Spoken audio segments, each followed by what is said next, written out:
So what I started doing in the morning is I have this kind of mantra of I have to attack my mind before my mind attacks me. I have to choose to make it a good day that instead of waiting to see how the morning's going to go. And you know this, like I see you do in your pages and stuff. And I had to adopt some kind of morning routine besides the one I had, because the one I had wasn't serving me very well. Even when I started working out and losing weight, in that 30 minutes before my workout in the morning, there was a lot of bullshit in my head. And old, fat, negative Jimmy, he still lives in there. Dude, I have to choose to punch him in the face in the morning before he punches me in the face. What the hell's going on out here? All right, everybody, welcome back to another episode of Fueled by Spite. As always, I'm your host, Dr. James Taylor. Today with me is Mr. Coach Jimmy. Coach, I'm going to go through a little bio here. Oh, I want to see what you pulled up. Just a couple of things, what I would consider the high points, I assume. High performance business coach, actor, host, and MC, and you help people connect their personal stories with their services. I really like that part because the interviews I do in this, literally that's my pitch. Hey, you want to come share your story? Absolutely. Right. And then at the very bottom of the page, tell a story, change the world. Like some of the, so I don't know if you've caught a whole bunch, but basically it's interview me as far as the episode thing. And there's so much stuff that when I started this, I didn't think it was going to happen. It didn't even register, but that I pull from guests. Yeah. And that I keep referencing back and forth. Cause it was a, kind of hard on my sleeve. Like, yeah, I want you to share your story. And then like, as this has gone on, holy crap, these people have good stories. Yeah. So the story for the uninitiated, how we came to be, we have a mutual friend, Mr. Dave Meltzer. Yes. Who puts on Friday trainings. And it's on StreamYard, same place we record this. Yeah. And you can log in and he'll bring you up on screen. You can ask a question or whatever. Yeah, every Monday. It's great. And you were on there and he had mentioned something about either I'll see you in Dallas or have fun. You had mentioned Dallas. Yeah. So I slid into your DMs. Hey, you're in Dallas. I'm just on the far west side of Dallas. Over Fort Worth. And nothing. Didn't even leave me on red. Left me on unseen. No. Okay, I forgot about this part because I remember the Sean Dill part of this conversation. Exactly. I forgot about the Meltzer part. So that's where it comes what back a slacker I was. About a month or so later, group message Sean on Facebook. Yeah. Hey, Sean, or hey, James, this is Jimmy. I'm like, hey, yeah, no, I know. Check the DMs. I'm hiding in there waiting. It was in that other folder at Instagram that I didn't even know existed. Yeah. So we connect there. We meet at a meetup for Meltzer in Fort Worth. And been best friends ever since. Yeah, we have Christmas cards together, and it's fantastic. Such good friends that, as I just told you before this happened, I was like, "Shit, what's his last name?" Yeah. No, we didn't cover this pre-show. You can swear if you want. Yeah. Okay. Good. Okay. Now I know it's always like what kind of stage are you on and how. But if anything with the word spite in it, you'd think you can get a little angsty on here, right? So hopefully it's not all family friendly. No, it's I put out warnings every now and then, like, oh, should I have my guy edit that out now? Right. And they're like, ideally, people will figure out what they're getting into relatively quick. Yeah, you need to know your audience. So you said stage too, because that's kind of where I want to go with this. In the short time we had between our first, my attempted introduction, our actual introduction. Yes. Dude, you're on a lot of stages. I enjoy it. It is my playground now. It was funny. Me and my business partner, Danny Purcell, we do WellCrafted story workshops together. And he came in, he's in Denver, but he came into town and we were doing a promo kind of for some of our services. And we did one intro and it didn't feel right. And I was sitting there and I reshot it. And it was the idea of what if the next time you could be on a stage or in front of a camera or on a podcast, because they say that everybody's like second biggest fear is public speaking, right? It's like death, public speaking. And I was like, what if instead of dreading that, or being angsty about it, you felt the way I did this morning and I knew I get to be in my playground today. This is my playground. But it's funny because people, I say that and it is like, I will have more energy leaving this than I did driving here. Cause it's just, this is what fills my bucket. That's right. Cool. And I always tell people, find that thing that instead of it feeling like work to you, gives you energy. But the funny part, if we talk about story and spite and whatnot, people will see me on stage, whether it's giving a keynote, I MC a lot of big events like the Aspire Tour, it's stuff for Meltzer before, and they'll go, "Oh, Jimmy, you're naturally good at this, or this is a gift." And while I know they mean that as a compliment, and I absolutely do think there is some gifting there, I always have to remind people, hey, I used to be 100-pound overweight, 3-time college dropout, and I literally used to have a physical shake when I would try to get in front of people. I knew what I was supposed to do. I knew I had this calling on my life, but I had to overcome some things as well. And I think a lot of people sometimes think, oh, I know what I want to do, but here's the reasons why I could never do that. Right. For me, it was physical. For me, it was how I was brought up. For me, it was, oh, I have this stupid leg twitch. I can't do this. I want to do it.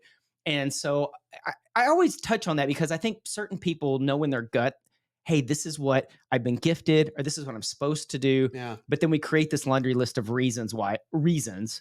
excuses, why we could never do it, or why it's easier for someone else. And I bought into that for a long time too. You bought into it. How did you sell it? How'd you get rid of it? It's a great question. So this whole thing started when I was in the first grade. I grew up in West Texas. Okay. I know it sounds crazy. Like, how'd you get over this? First grade. I grew up in West Texas in Lubbock, and I went to Murphy Elementary School. And this was like the early 80s, if I can age myself a little bit here. And this was before there was a childhood obesity epidemic. I was the fat kid in my class. Okay. So it was like around Christmas time, and the entire elementary school, we were going to do this like Christmas presentation. And every grade got a different presentation, something they were going to do. Mm-hmm. My class, my first grade class, we were going to do a musical number called Too Fat for the Chimney. Oh. And so it was this gripping tale of how Santa Claus was not going to be able to deliver presents because he had gotten too fat for the chimney. Now, fat kid. And at the time, I don't know if this is factual, but I didn't know a lot of other kids in my class whose my parents got divorced when I was 4. And there was a lot of, not only was it a divorce, it was a really ugly custody battle of pulled back and forth, lived with mom for a little bit, lived in dad for a little bit. And so I share that piece of the story because between that and being overweight, not a whole lot of confidence in little first grade Jimmy. Fair. However, hey, too fat for the chimney. This may be my opportunity because I got the credentials for this role. And it didn't pan out. My best friend, Justin Martin, was like the most popular kid in class, skinny as a rail, like skinny. They made him Santa Claus. They put him in fat face. He would have been canceled today. It would not have worked. In 1982 or whatever it was, it worked. But they wrapped a bunch of pillows around him. Basically what they did. They made him Santa Claus. All my other friends, like my support group, they put in, if you remember like early 80s, like the Jane Fonda jazzercise, like leg warmers, headbands, everything's like pink and teal. Oh my gosh, it's awful. So my buddy dressed up as Fat Santa, skinny guy as Fat Santa. All my friends in their jazzercise stuff are all upstage. And upstage, for those that don't know this, upstage is like furthest away from the audience. It's kind of the safe area of the stage. And they're literally putting him through like a jazzercise step routine. Yours truly, fat little insecure Jimmy. God rest her soul. My granny made me this, it was like a onesie pajama thing with like the feet and the zip up and the drop bottom for the stocking cap, like something out of a Dickens novel. And so I'm in this ridiculous outfit. And they pushed me to the edge of the stage, downstage, in front of everybody, like all the kids. And, as first graders, like the 4th grade and the 5th grade, the 6th graders. Yeah. Those are cool kids, right? The big kids. There's the principals, there's the teachers. And I have to sing a solo. So this song is Go Sing Too Fat for the Chimney. And I'm terrified. And I'm just like so nervous. The shake is there, whatever. And I kind of start fighting through this stupid, he's too fat for the chimney. And just kind of like this. In that audience, I saw somebody smile, a nod, and it was like when I look back on my entire career, I'm like, where did this start? Where was the seed planted? That was the first time I got a positive emotional response from an audience. And it was the first time I didn't feel like I had to be some version of myself.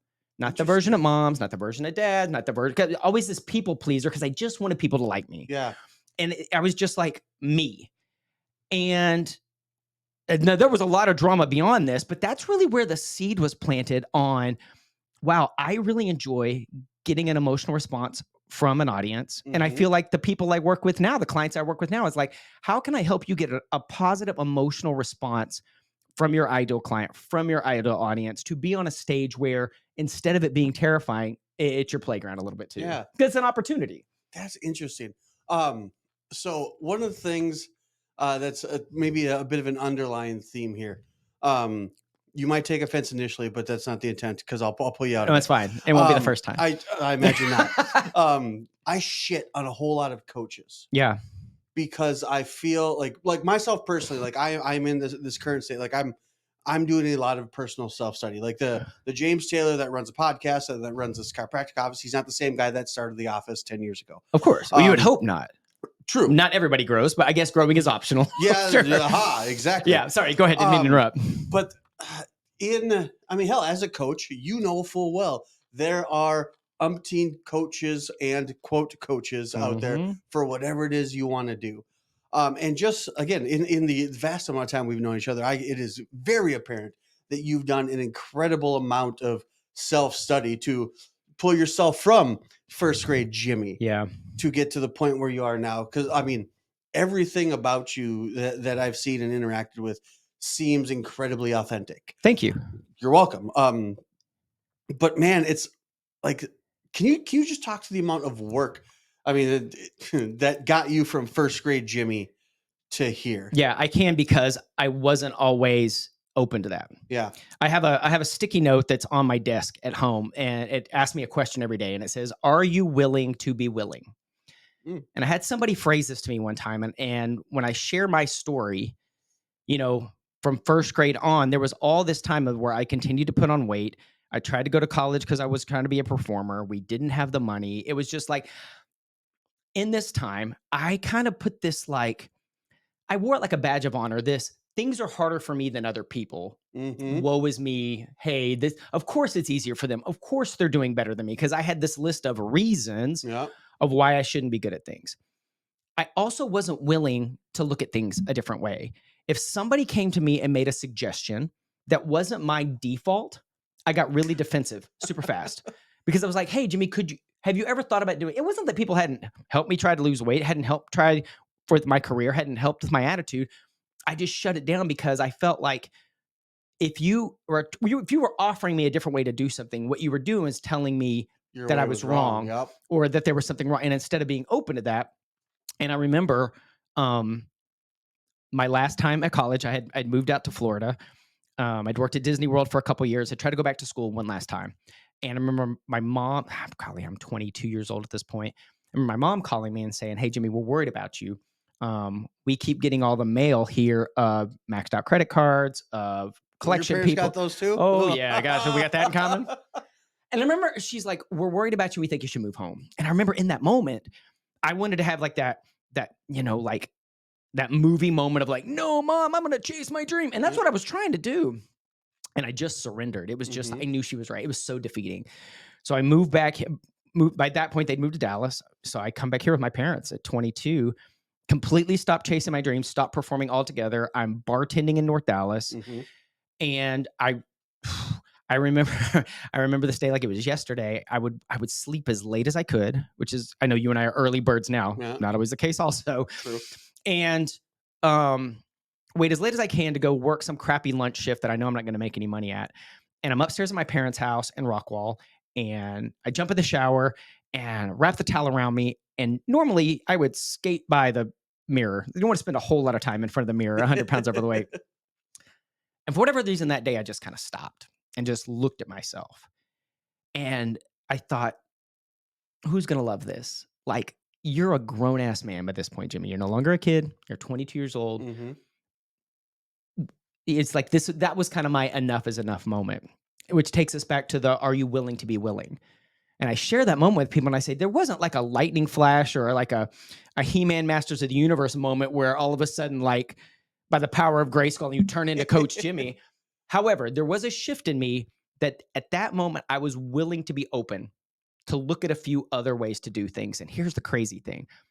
The minute we're open to potentially get some feedback, look at things a different way, it was like the universe showed me all this stuff that had been around me the whole time. People, ways I could start losing weight, but I had just built these walls up, this like very like defensive, woe is me, wearing my badge of honor of why things is hard for forever. And then, so that's really what started the journey when you were like, hey, you've done a lot of work on yourself. When I started to embrace personal development, when I started to embrace feedback, to becoming someone that was coachable, Yeah. And so, and when people say people don't change, I disagree with that. We can't, as 17 years of coaching people, what I've realized is I can't change you. Nobody can change somebody externally. I can continue to offer suggestions. I can try. But until you agree to be open or willing to be willing, it's just going to either lay on deaf ears, or I'm going to come across as a jerk because, oh, Jimmy Keith's beat me over the head with this thing. And so, and that's how I was. And so, but yes, from that moment on, then I started embracing personal development. When I was introduced to my first business opportunity in the health and fitness industry, I was introduced to personal development. And even that, I thought it was kind of bullshit. I was like, oh, what's all this like positive thinking, blah, blah, blah. But I wasn't doing well with my business. And I remember asking my first mentor, I was like, dude, I'm doing the things to try to build this business. Things aren't going well. And he's like, Jimmy, he's like, well, what are you reading? I'm like, bro, I dropped out of college 3 times. There's not a lot of reading going on here. He's like, well, what are you listening to? What are you doing? And I was like, I don't know. I was like, I don't know. He's like, what do you do when you get up in the morning? And what I realized, even if I wasn't just like turning on Sports Center or even if I was just silent with my own thoughts, those thoughts weren't very positive either. So what I started doing in the morning is I have this kind of mantra of I have to attack my mind before my mind attacks me. I have to choose to make it a good day, that instead of waiting to see how the morning's going to go. And you know this, like I see you do in your pages and stuff. And I had to adopt some kind of morning routine besides the one I had, because the one I had wasn't serving me very well. Even in like 15, even when I started working out and losing weight, in that 30 minutes before my workout in the morning, there was a lot of bullshit in my head. And old fat negative Jimmy, he still lives in there. Dude, he's an ass. Like, I still have to fight. I have to choose to punch him in the face in the morning before he punches me in the face. So he's probably at this podcast right now. Absolutely. So what I did is I just started finding things where I could listen to some kind of positive audio, even if it was passively. I just would go to YouTube and put in like, so I started listening to old stuff like Jim Rohn, Zig Ziglar, old Tony Robbins stuff, like just something that spoke life into me. Cause I had to borrow other people's confidence when I didn't have my own. And it was through those things in the morning. That's where that started. That's shit. There's a lot of good in there. They're really, because like, I'll just go on the last thing. You're borrowing other people's confidence, because like there absolutely is. Like you said, you know, for again the uninitiated, if you'd follow on Instagram, I put out those pages every day, and it's called the morning pages. The rules are super simple. It's a full page of a stream of consciousness thought committing to action that's positive. Can I ask you a question? Absolutely. Did you get that from The Artist's Way? Have you ever read that book? I have not. Okay. I got it from, so this Remarkable here was a gift. Yeah. And I was just popping around on YouTube. What are the cool things I can do with this? And one guy was giving a tutorial, like an unboxing video. And he said, this is one of the things I do. I'm like, that's a really good idea. That's what I was gifted, one of those as a speaker gift, and I never use it. Dude. Okay, now I need to go down the Remarkable like rabbit hole. Okay. We'll go through this. Yeah, nice. In its proper use after this is done. Awesome. But, so that's one of the things. And I do it intentionally here in the office, because as you know, providing a service, a healthcare service, right? I do my best to leave everything at the door. Sometimes a little stuff kind of trickles in. Yeah. Here. So when I sit down here and like, okay, I'm getting ready for work, I'm getting ready to care for people.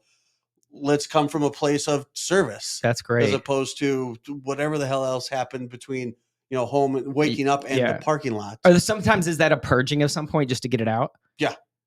Because I'm sure there's like an affirmation piece of that, but sometimes it's just like, if I can just be pissed off for a second on a piece of paper and get it out of here, so it's not cycling. If I'm doing pissed off stuff, that's going to be the end of the day. Oh, okay. So I dump it. So it starts gratitude. Exactly. Vent at the end of the day. Yep. Okay. Because you have a full day full of stuff. Yeah. Sure. I mean, and I've said it before to patients listening and watching, like, I love each and every one of you, but sometimes you piss me off. Right. But for all intents and purposes, like, because they come in here, you know, angry and upset, you know, they're in pain, right? Yeah. So I got to take that. Yeah. And I don't want to take that with me beyond the day that is. That's good, because it lingers. Yeah. Or it accumulates, starts stacking. People have nervous breakdowns and they wonder, it's, you know, it's death by 1,000 paper cuts. Yeah. You know, it's not just one big traumatic thing. Usually it's a bunch of little shit that we haven't dealt with or had a way to purge. And then it finds its way to, like, the next thing you know, you're shut down completely. Yep. And then one of the things that I do, and I'm sure you can probably speak to this too. If you follow along, like, there might be 2 or 3 days where there's literally an unintentional theme. Mm-hmm. and it's whatever I am feeling most confident about when I sit down to write. Oh, I like that. And I write about that thing. And I got this unintentional theme actually from my wife Tamika, you met. Because she lives off of one of the mantras of anyone who tells you to work on your weaknesses is only trying to keep you down. Lean into your strength. So whatever I'm feeling good about that day when I sit down, that's what I'm leaning into. So someone who spent so much time on the stage, not only as an MC, but as an actor kind of thing, like, do you find, I feel like this might be an obvious answer, but as far as just leaning into like how it is you feel in the moment on the stage from an MC standpoint, like how do you pull from, the previous acting kind of stuff? Where does, I guess maybe what I'm trying to say is how much of it, this sounds bad, how much is an act and how much is Jimmy? Yeah, no, it's a great question. I get asked that often. And so one of the shifts when my acting career didn't go exactly the way I thought it was going to be, because, if we go from that moment in the mirror, started getting my stuff together, introduced to my first business model was working in health and fitness with Beachbody, the P90X, Insanity, and home fitness people, right? Lost 100 pounds, moved to New York City to pursue that career. And I thought this is where the story's going to end, right? Got my shit together. I lost 100 pounds. I'm getting on stages. I start that business there. And I'd been in New York City for about, 2 years or so. And when I give my keynote on stages, I talk about, I had this little apartment in Queens and I'm going into Times Square at like 5:30 in the morning. But I was like, it wasn't to go get on a Broadway show or it wasn't to go get on a TV show. I was there. And in New York, they have these things called like promotions companies. And it's just like any little extra whatever you can do to make some money.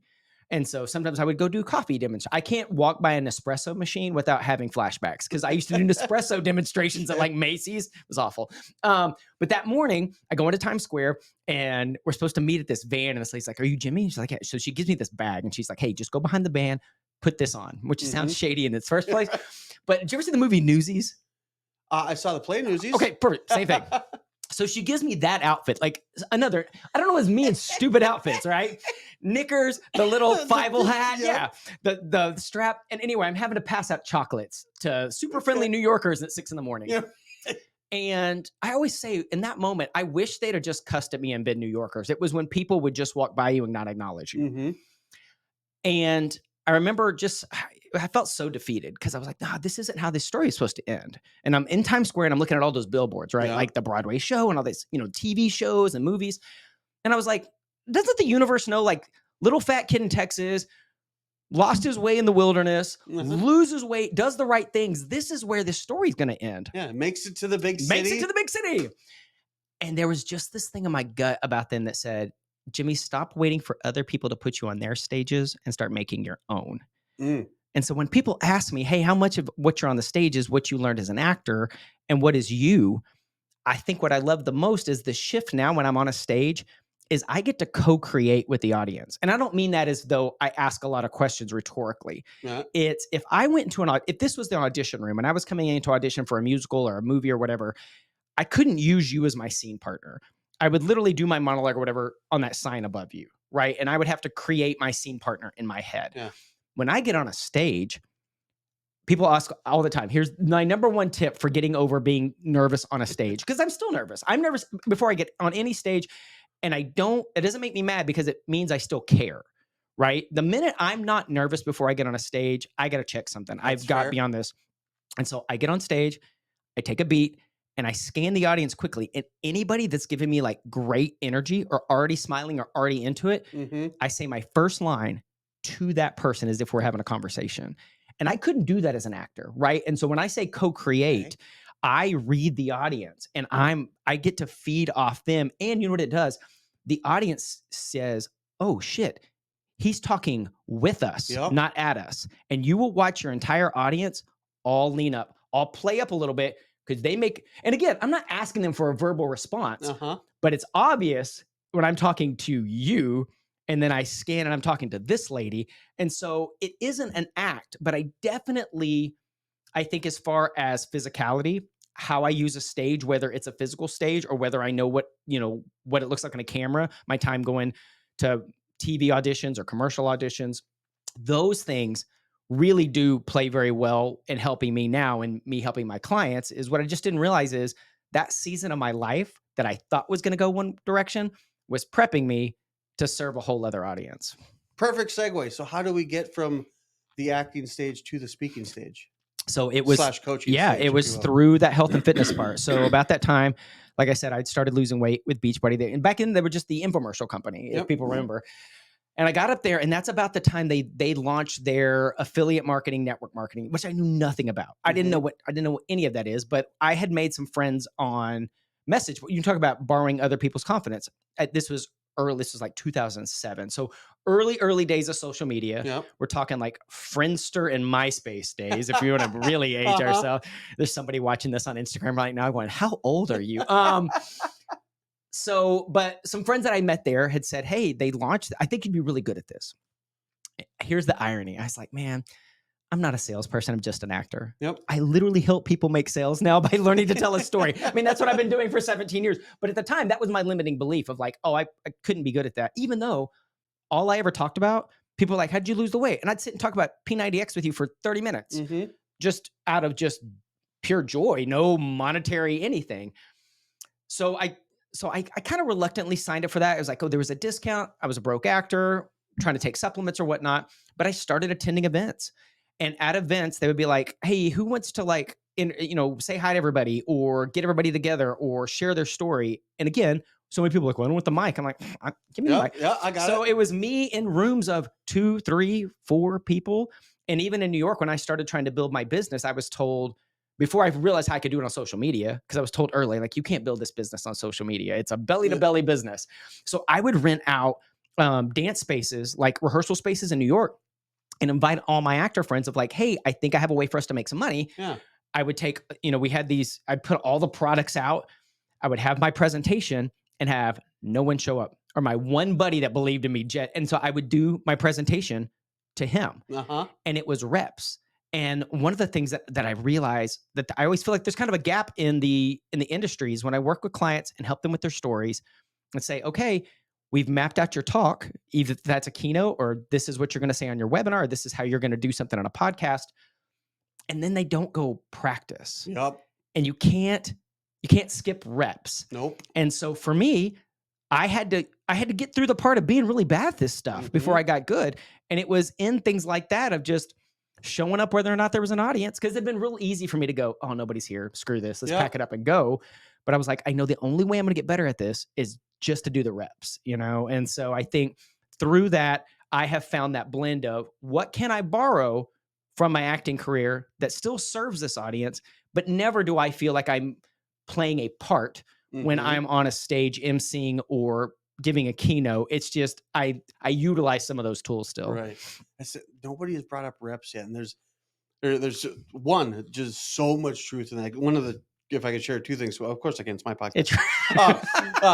2 things like that when I first got started, one, I went door to door. Like when I opened my office and I had 2 patients, I had a lot of free time. Yeah. So I literally went just knocking door to door, because I just had my front office girl. She sat there, and if someone came in, she just called my cell phone. But it's, "Hey, Dr. Taylor, new chiropractor in town. You ever need me? Give me a buzz." And I just all the way down. Yeah. Because once selling nothing, I was just putting face to face. Yeah. And then it got to the point where I'd get a little bit of volume, so I couldn't actually leave the office and go do that, which I don't miss. But I would, in downtimes, I would literally adjust invisible people. I'd walk out like, "Hey, Julia, bring them on back," and I just from the chair to the table. I was like, "All right, we're going to do 2 more times this week," and then I just walk back out and I would literally adjust invisible people. That's because crazy. It would do that same thing, because but it is a mental rep. It's the same. Yep, 100%. So that way, when I'm seeing 200 or 300 people in a week, and then it just is. Oh hell, I've been doing this for a while. Yeah, it's secondary. And I got that from an old chiropractic audio. There's a guy, Jim Sigafus, who used to practice in Wisconsin. And he'd be like, I'd go and we go to these seminars. People are like, "How many people are you seeing?" He goes, "I'm seeing 400 a week." He goes, "Now if they ask how many people I'm adjusting, it'd be like 12. Right, but you got the idea from him. But you hear about that with athletes and astronauts and stuff about how like the mental reps. I'll give you another example of reps. So when I made that trip to New York City, I had a friend here in Dallas, a gentleman named Joel Farrell, who's now over at SMU, that I'd known here as a director. And he's like, there's a scene study class you got to get into when you get into New York, a guy named Doug Hall. And it was kind of a highly sought after middle of the day for working actors. Like I think it was like on Tuesdays. And so I was like, well, okay, I have a referral. Doug's like, come on in. And I walk in and I immediately recognize people in class. I'm like, you're on a soap opera and you're in Les Mis on Broadway. And I was really like intimidated. Yeah. Because all of a sudden I just put these people, they are better than me. I mean, that was the first thing in my head is like, these people are better than me. And I don't know that I belong in this room. Yeah. And I tell people, and I said, this is going to sound like kind of crappy, but the way I got super confidence in this, so the way the class would work is Doug, who was running the class, would, let's say there were two of us, or it would either be one individual in a monologue or two people, and like, here's a scene. We have a scene from a play or a movie. And you would have 3 consecutive weeks to do the same piece. But it was up to you to find a rehearsal spot outside of class. So by the next Tuesday, you put it up again. So I'm watching these people that I'm like, dude, these are legit people making great paychecks and living my dream right now, and watch them be awful at something that first time through it. And I was like, it was refreshing. And then what it made me, I was like, oh, they just gave people a safe place to fail and try things. And that's what I do with my clients. That's what, when I started coming up and I started working with speaking coaches as well, cool, somebody can write your talk. But if I can't give you the last thing you want to do is we work together and I help map out your well-crafted story to your ideal audience and you're going to crush it. The last thing you want to do is the first time that you do that is in front of those ideal people, because it's going to be bad. Yeah. But people are like, oh, I'll do it when I get good. And yes, there is things where, can you practice it at home? Sure. Can you turn on a camera? And yes, there is just something else knowing there is an audience there. And so a lot of times after people come through the workshop and we get everything mapped out, the next step is, let me give you a safe place to be awful. And so what we'll do is we'll set up one-on-ones where people will either do it on a camera or do it on stage, and we'll record it. And then we'll sit and watch it like the Cowboys would watch game film. Like this here at the 2-minute mark, this was brilliant. Even if you didn't mean it, because sometimes there's happy accidents in these things too. Or, hey, let's adjust this here. But it's in those reps. That way, by the time you get in front of that group, that room of the people that you would be like, these are my people, these are my ideal audience. You finally get on that podcast that the people that you're wanting to reach are there, then you're ready to go. Yeah. And you don't want to, it's that idea of you don't have to get ready if you stay ready. Yep. Yeah. And then but it takes discipline to do that when you don't know you have the audience coming, Yeah, I'm not gonna, it's super refreshing to hear that you were intimidated. Oh yeah. Because I've been doing this for over a decade. And I will still go into, heck, I'll go into rooms with, working with athletes, and there'll be other doctors there. And it happened when I was working with the rugby team. And like, okay, well, here's the PT. And in my head, I'm like, okay, well, I'm the chiropractor. He's the PT. PTs are more respected, generally speaking. And just like, and don't we have the most bullshit stories in our heads about it? Yes. And not only that, and speaking of stories, I'm a great friend with this PT now. He's fantastic. He was just in here today. Yeah. But like, it was only a couple of weeks later, I find out he's 10 years younger. Like, he's fresh out of school. Like, it's just me put myself on a pedestal. But in my head, I'm like, that dude doesn't know shit. He's a great PT. Yeah. But like, it was just so weird. Like, why did I go there? Like, well, he's anytime you use just, I've done that before. Like, oh, at this event, I'm just the MC. But I was like, that's wrong, because I feel like there are times where a good MC, the role of an MC is just as important as your keynote speakers, because my philosophy as being an MC is my job is to be the audience on stage, right? Yeah. I have a different relationship with that audience. I come out, and one thing I really learned a lot working in network marketing stuff is the skill of edification. And I feel like it's kind of a lost art form. And I come out, and so I have a different relationship with the audience, because what I say is, hey, I'm just one of you. I'm going to be backstage taking notes along. We're going to listen to these awesome people. And let me tell you about some of these speakers and why you're so lucky to be able to hear these people, right? And so hopefully I do half of the speaker's job before they get on stage. So everybody's leaning forward, pens out, ready to go. And then if, let's say it's an event where there is a high ticket offer or something at the end, in my head as the MC, not only am I going to share what I'm learning along with them, I'm going to share the times that, hey, I invested in my business when I had 3 maxed out credit cards, and the time I stepped out of my comfort zone. And so hopefully what I can do is help serve the people putting the event on. Yeah. You know, if they have a next step they want somebody to do, is if I breadcrumb this the right way, and I'm a different comfort zone. They listen to me. Here's a great example. Mom and dad tell you something over and over again. Never listen. But once a year at Christmas, cool Uncle Billy comes to the house. And cool Uncle Billy tells you something. You're like, Mom, you'll never guess. You know what cool Uncle Billy told me would really help me? And your mom in the back is like, mother, I have told you that. But it doesn't matter because it comes from mom and dad. You have a different relationship with cool Uncle Billy. And that's the idea of whether, you know, your audience has events or you're a trainer. Anytime you can bring in an outside voice that can say the exact same thing you say from a different point of view. And that used to bug me because I needed credit. When, let's say, when my team and I was building that I don't know what that's like. That Salesforce for credit. Oh my gosh. I'd have like Validation? one of my leaders or somebody like, oh my gosh, that guest speaker that you had in, I finally get it because they said this. And I used to get really mad, and I had to set my ego aside and be like, okay, what's more important? Me getting the check mark attaboy pat on the back, or that this person that I've been really trying to help actually had a breakthrough. And I had to let go of the credit for, so sometimes that cool Uncle Billy, whether that's an MC, whether it probably happens on your podcast. There's things when you're solo that your audience hears from you all the time.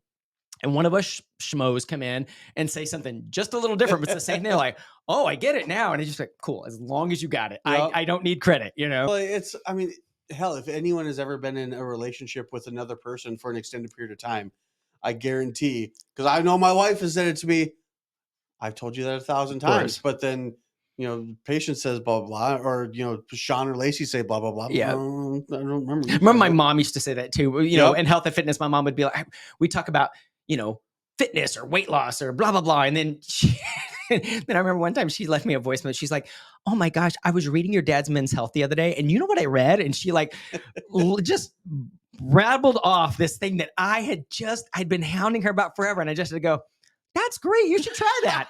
Because I just had to let it go. Because I could have been like, well, this is what I've been telling you. But I was like, cool. If whatever the Men's Health magazine spoke to you differently than your son, Mom. So I'm so grateful you picked up that magazine. Yeah, wow, great. Dude, this has been awesome. Real quick, where can people find you if they want to learn more? Absolutely. I know we've covered a lot of storytelling techniques, and I tend to be like feed people like trying to drink out of a fire hose at times. So if your audience just goes to storywellcrafted.com, I have a PDF with every tip you ever need to know before you tell your next story. And what it is, it's a PDF that goes straight to your phone. And what it does is before you in front of that audience, before you shoot another video, it's just the things you just need to remember to connect with that audience. And what that does is, no matter if you're doing a podcast like this, or you're going to shoot an Instagram video, you go in complete confidence of knowing which story you're going to tell, how you're going to tell it, and how to get the most out of the audience. So yeah, just go to storywellcrafted.com, get that PDF, website, and we'll be connected that way. That's fantastic. Jimmy, dude, I really appreciate it. Yeah, this was great. We'll have to do it again sometime. This was absolutely awesome. Most we've ever talked. Yeah, right. Now we really are friends. I know, right? But like I say it every time, guys, and this is no different. You will learn more here by accident than elsewhere by design. Coach Jimmy, appreciate your time. Thank you. You guys like, share, follow. We'll see you on the next one. Thanks, everybody.